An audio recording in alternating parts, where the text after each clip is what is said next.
Митоз дегеніміз соматикалық жасушаның екіге бөлінуі. Митоз нәтижесінде бір соматикалық диплоидты жасушадан тура сондай екі диплоидты жасуша түзіледі.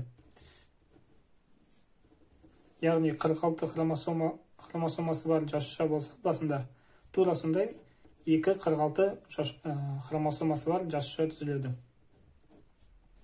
Жалпы митоз бізде 4 фазадан тұрады. Бұл профаза, метафаза, анафаза және де телофаза.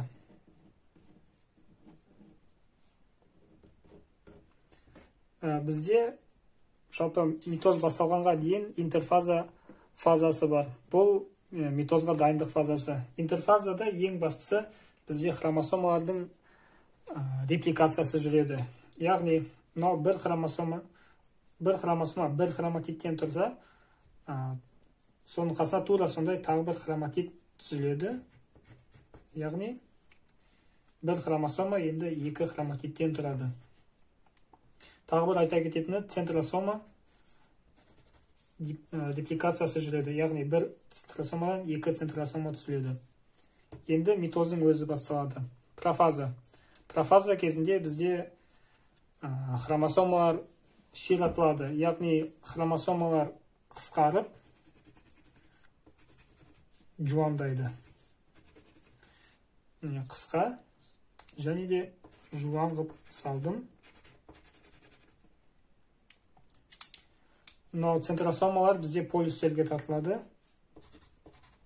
Екі жақ полюсқа тартылады. Және де әрбір центросомадан ахроматин жіпшелері пайда болады. Келесі фаза бізде метафаза. Метафаза кезінде бізде әрбір хромосома осы жасушаның экваторына, яғни ортасына қарай орналасады. Осы фазада бізде центросомалардың ахроматин жіпшелері әрбір хроматидке барып бекінеді. Әрбір хроматидтің центромерасына бекінеді. Бұл центромера дегеніміз екі хроматидтің біріккен жері. Келесі фаза бізде анафаза. Анафазада әрбір ахроматин жіпшесі қысқарып, екі хроматидті екі жақ полюске тартады. Яғни, мынау бір хроматид мына жаққа, мынау тағы бір хроматид екінші жаққа тартылады. Яғни,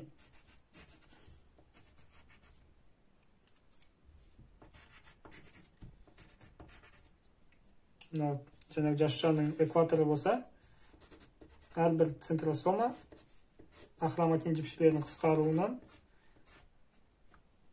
бір хромосоманы екіге бөліп, екі жаққа тартты. Енді телофаза. Телофаза кезінде бізде цитокинез жүреді. Яғни, цитоплазманың жасушаның екіге бөлінді. Және де әрбір екі жаққа кеткен хроматидтің сыртынан ядро мембранасының түзілуі.